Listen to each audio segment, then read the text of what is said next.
the detention camps, and we go back to the days of something like, the prisoner lease system of the South after Reconstruction.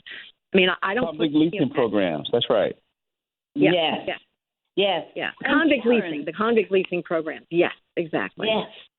And Karen, one of the things that people don't know is that when the Trump, quote, election victory was announced, that very evening there was a call of the private prisons owners talking about all the money they're going to make off of this deportation program, because just like Terry said, they expect the detention will be the foremost aspect of it.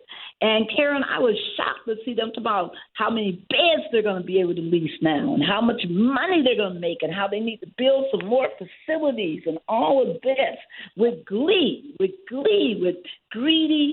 glee. What do you think, Karen?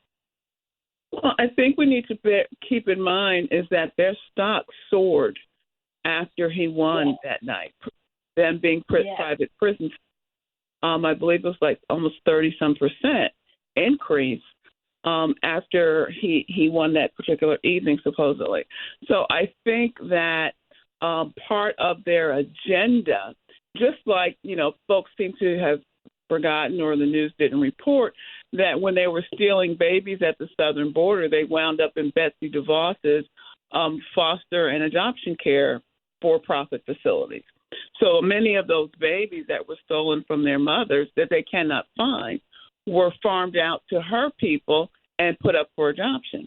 So I think we run the risk of similar pattern and practice going forward with respect to the prison pipeline, so to speak, and private prisons with respect to what could possibly happen. So it's bad. The entire thing, the entire situation, as Representative Reynolds suggested, we have to look at it all because it's not good, and it has detrimental impact to those who are least affected. And I want to definitely let folks know who are sitting up saying, well, I'm not an immigrant. This won't affect me. Let me tell you a story. In 2017, I get a call out of Texas, and it's from a black family, an African-American family, with a history of slavery, all of that. Their daughter was captured during a deportation raid. This young black girl. She was young, didn't know what her rights were, didn't know what to do. She got swept up in a deportation raid, and everybody listening, she ended up in Colombia, South America. It took her weeks to figure out how to even get a telephone call to her people. She was traumatized. She couldn't believe that she had gotten swept up in this. If you think that they're only coming for somebody that you despise, that you think that you got hate towards because you think they're immigrants and they're taking something away from you, or you believe these lies about criminality, you better watch out, because this same man who was just elected president has talked about deploying military National Guards around black communities. You better watch out. Don't think that hate has any boundaries. This is a mistake. And talking about hate, Daryl, what about them texts? Oh, yeah, Barbara. We know that immediately following the election of President-elect Trump, that these texts were sent out to many of the African Americans, many students, telling them to report, that they're going back to the plantation to pick cotton. We also know now that there were texts that were sent out to Latinos, as well as to members of the LGBTQIA community. Same type of threatening type of message: get out of the country. And you've got to begin to wonder, Terry. At least in my mind, you got to begin to wonder if you have the head of technology for really the world, and Elon Musk, that's at the head of this thing, this double-eyed monster that's coming into power here in the United States. Don't you think there's got to be some connection there, Terry? Oh, yeah, absolutely. No, I think Musk views himself as entitled to run the world. He's not going to run for president. Instead, he's going to, just move in with Donald Trump. Yes, and I think we also can't discount the dangers of surveillance. That the big tech companies have extraordinary powers of surveillance over all of us. We are so completely reliant on our smartphones for everything, for our calendars, for our alarm clocks that wake us up, for our communications with all of our friends and families and coworkers and so forth. And that makes us extremely easy to surveil.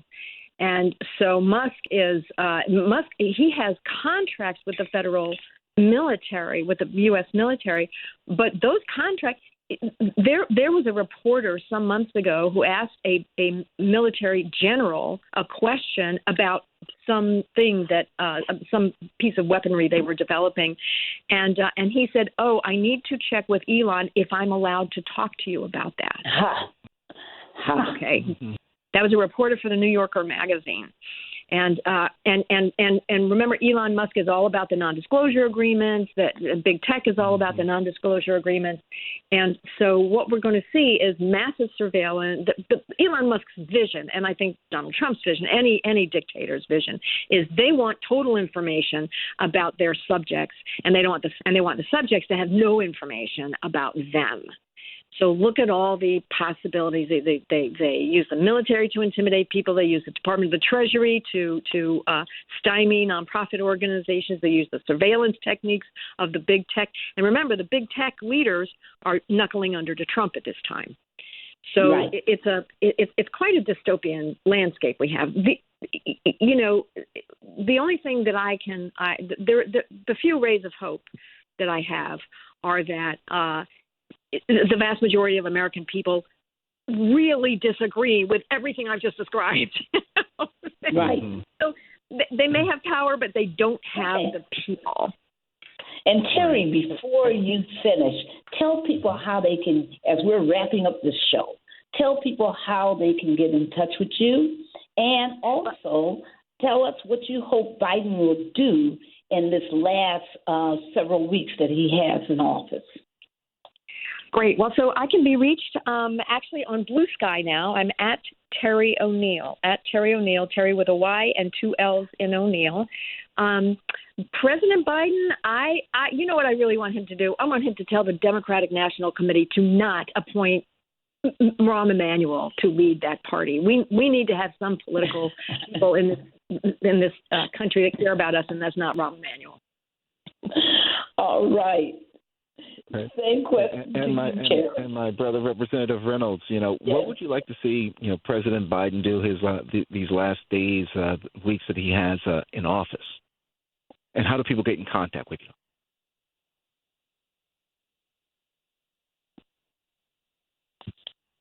Uh-oh. Okay. Maybe on mute. Okay. Yeah. Okay, maybe on mute. Karen, let's turn that to you. I'm on Blue Sky now, Dr. Karen at Blue Sky. I'm dissecting from X. It's just too much. It's just too much. I don't trust hackers, so we have to move. And cbmnational.org is where we can locate me. And what do you want Biden to do before he gets out of office? I want him to pardon his son. I want him to pardon any potential target of Trump, and particularly federal workers and the Department of Justice who are doing their job and following the evidence. I think that that's vital. And any discretionary money that they still have, I think they need to disperse that to nonprofit organizations that are doing the work. Amen. And Ron could still issue the pardon for Jesse Jackson Jr. as well. He still has the ability to do that. That's right. We very much hope he will. That's right. And Representative Reynolds, you back with us? Okay. All right. Well, the other thing, Daryl, that I hope he'll do besides the pardons, I'm glad that the Senate's been very aggressive on moving judicial nominees. We need to get as many done as we can. The other thing I'm hoping that they'll do is, especially, the pardon of Jesse Jackson Jr., but I'm also hoping that they will have hearings on all those bomb threats, people. There were 67 bomb threats on Election Day, and they all targeted Black and, quote, Democratic districts and polling places. There's been no hearing about that. We've heard it was done by the Russians. We need to know, because there should be not only investigation, there should be sanctions against those who engaged in those activities. So that's my wish list for the Biden administration. Daryl, take us home. You know what, Barbara? You're absolutely right. We have got to be certain that we keep our foot on the pedal for these last, several weeks, that the Biden administration will be in place to have them push forward on things that will help move democracy forward. Barbara, one of the things that we said at the opening of this show was that, people have got to be certain that they're not just going into a hole of despair. That is not what we need to do at this point in time. Not at all. Do not go into the darkness. You need to shine the light into the community, shine the light into the corners.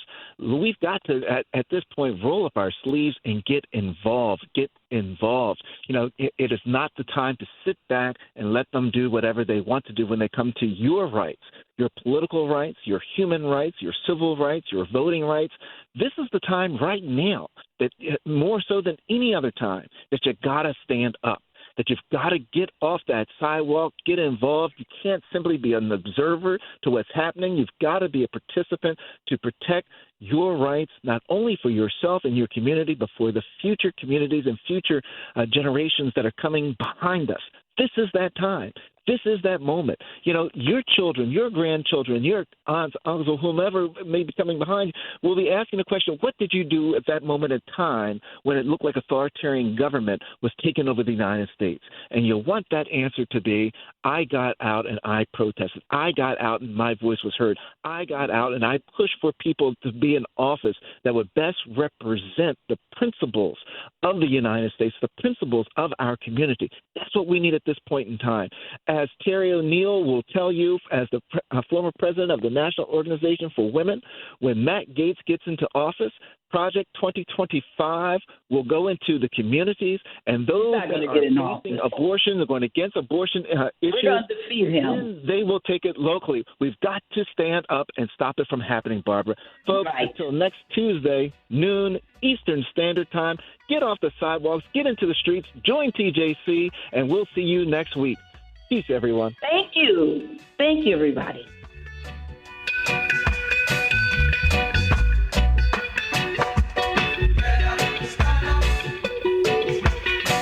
The preceding program was paid for by Barbara Arnwine. There are everyday actions to help prevent the spread of respiratory diseases. Wash your hands. Avoid close contact with people who are sick. Avoid touching your eyes, nose, and mouth. Stay home when you are sick. Cover your cough or sneeze. Clean and disinfect frequently touched objects with household cleaning spray. For more information, visit cdc.gov/COVID-19. This message brought to you by the National Association of Broadcasters and this station. News Talk 1450 and 95.9 WOL with the Carl Nelson Show. Weekdays from 6 to 10 a.m. Reverend Al Sharpton keeping it real from 1 to 4 p.m. And the Tavis Smiley Show from 4 to 7 p.m. Download our mobile app and take us everywhere you are or listen live at WOLDCnews.com. The news and issues that matter to you most from Carl Nelson, Reverend Al Sharpton, and Tavis Smiley on 1450 and 95.9 WOL. Information is power, and now available on your smartphone or tablet. Download the free WOL app now.